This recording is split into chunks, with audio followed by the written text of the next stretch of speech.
I never thought I'd hear from the people who abandoned me as a baby. But one morning, a letter arrived. Thick paper, legal seal, my name written in bold. The moment I opened it, my hands froze. It was from my biological parents. The same ones who left me outside a hospital when I was still in diapers. And now, they were suing me for my grandfather's $3.4 million estate. Before I go deeper, if you're watching this, don't forget to like, share, and subscribe, because what happened next is something you'll never believe. When I was born, my mother was 19 and my father was 21. They told everyone I was a mistake, a burden they couldn't afford. My grandfather, a quiet but powerful businessman, offered to take me in, but they refused. They wanted freedom, not a child. So they left me in front of the hospital with a note. We can't take care of her. I grew up thinking I wasn't worth loving. But my grandfather, he changed everything. He named me Aurora after the morning light, because he said I'd brighten the world someday. He raised me like his own daughter, taught me everything about business, kindness, and how to survive when everyone turns their back on you. Years passed, and I built my own life. I worked hard, graduated with honors, and eventually took over my grandfather's company when his health started failing. When he passed away last year, I was devastated. But in his will, he left everything, every dollar, every property, every investment, to me. Because in his words, Aurora is the only family who never asked for anything. That's when they showed up. My so-called parents. They came back after 27 years. Not to apologize, not to reconnect, but to claim that I stole what was rightfully theirs. They told the court they deserved a share because I was still their blood. At first I wanted to laugh, but as the lawsuit grew, so did the chaos. Reporters began calling. My company's shares dropped overnight, and in court, their lawyer played dirty, digging into my past, questioning my worth, even hinting that my grandfather manipulated me. I sat there silent as they lied through their teeth, calling themselves loving parents who made a mistake. Every word burned like acid. But what they didn't know was that I had proof. Something my grandfather gave me before he died. Something that could destroy every false word they said. But I wasn't going to reveal it just yet. Not until the world heard their side first. Because when the truth came out, it wouldn't just break them, it would bury them. The courtroom was packed that day. Cameras flashed, microphones hovered, and whispers filled every corner. I walked in wearing the same gray suit my grandfather bought me for my first board meeting, a small reminder that I didn't need to scream to show power. But as soon as I sat down, my mother smirked like she'd already won. My father didn't even look at me. He just whispered something to their lawyer, and they both grinned. The judge entered, and before I could breathe, their attorney stood up and began the attack. "Your Honor," he said dramatically, "my clients were deceived. Their daughter, Aurora, manipulated her dying grandfather into rewriting his will while he was mentally unstable." His voice echoed across the room, full of fake sorrow. "She exploited an old man for money." Gasps filled the courtroom. I felt my heart pound, but I didn't move. My mother wiped imaginary tears, whispering, "She took him from us." The cameras zoomed in. Perfect for their little show. But what they didn't realize? The world loves underdogs. The more they tried to bury me, the more attention they drew to themselves. And soon people started digging. Social media blew up overnight. Justice for Aurora was trending. People were posting clips of my parents' fake tears, comparing them to their lavish vacation photos from just last month. Still, they didn't stop. They pushed harder, spreading rumors that I'd bought my degree and faked my company's success. Before we continue, make sure to like, share, and subscribe, because this next part, it's where everything flipped. By the second week of trial, their confidence turned into arrogance. My father even said to the press, "We just want what's rightfully ours. Blood is blood." That line went viral, and not the way he expected. Thousands of people started calling them gold-digging ghost parents. But still, I stayed silent. I didn't defend myself publicly. I wanted them to feel safe, to believe they were winning, until the day the judge asked, "Miss Aurora, Do you have anything to add? I stood up slowly, my hands steady. I looked directly at my parents. You abandoned me at 4 months old, I said quietly. You left a note saying I wasn't worth keeping. But my grandfather, he kept that note. He framed it. He said it reminded him to love me twice as hard. The courtroom went silent. My mother's face went pale. My father's jaw tightened. I could see fear flicker in their eyes. They didn't know I had it. I turned toward the judge. Your Honor, that note, along with hospital footage from the day I was left, is evidence. My grandfather made sure it was protected. Their lawyer froze. Cameras clicked like thunder.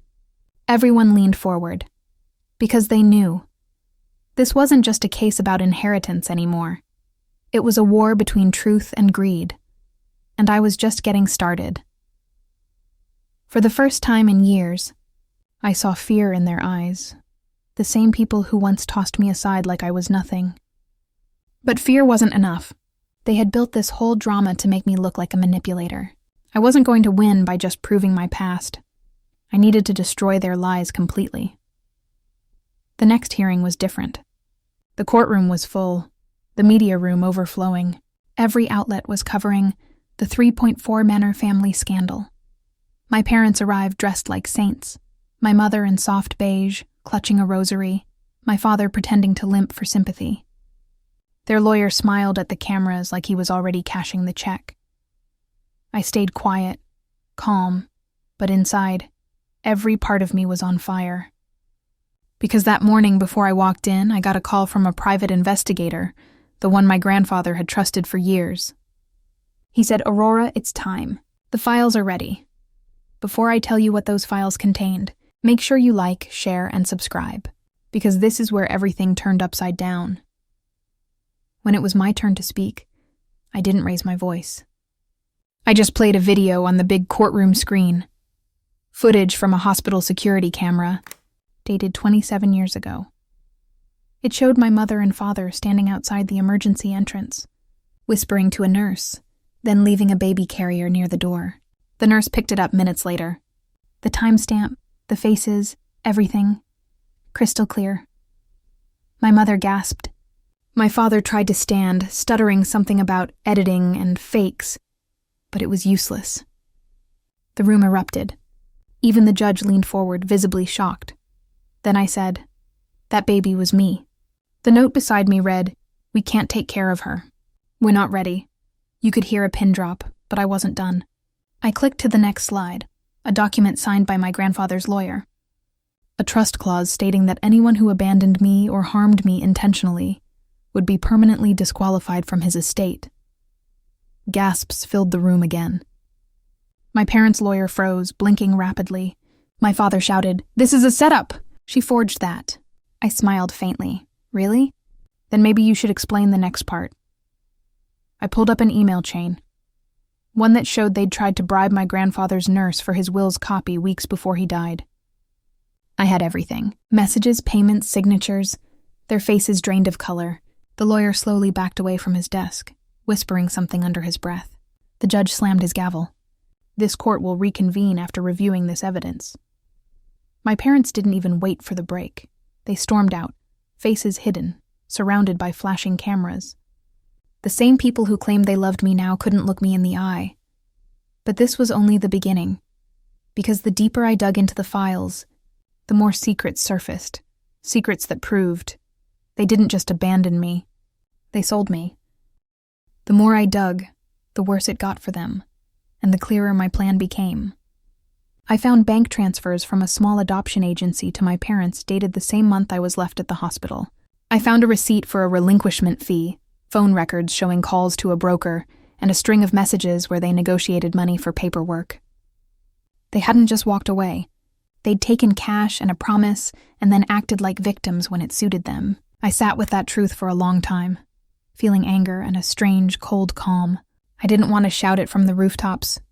I wanted it to land like a clean strike, precise, public, and final. When the court reconvened, the atmosphere felt different. Reporters crowded the hallway, whispers bounced off the marble, and my parents tried to wear faces that looked hurt, but rehearsed. Their lawyer kept glancing at his phone, nervous now. I walked in with 2 thick folders, one for the judge, one for the press. I didn't wave. I didn't cry. I simply placed the folders on the table and looked straight at them. "Everything in there is the truth," I said quietly. "If you want to keep pretending, go ahead. But the rest of the world will see it soon." I called the investigator to the stand and asked him to summarize what he'd found. He read the bank transfers aloud, the messages, even a recording where their broker boasted about selling unwanted babies to the highest bidder. The courtroom stiffened. People who had been indifferent before now leaned forward. My parents' faces tightened into masks. My mother's lips trembled, not with sorrow but with fear. My father's hands went white on the bench. Cameras rolled, and for the first time, their story didn't control the narrative. Mine did. Outside, social media erupted. Clips of the broker's recorded confession played across feeds. People who had mocked me earlier now called for justice.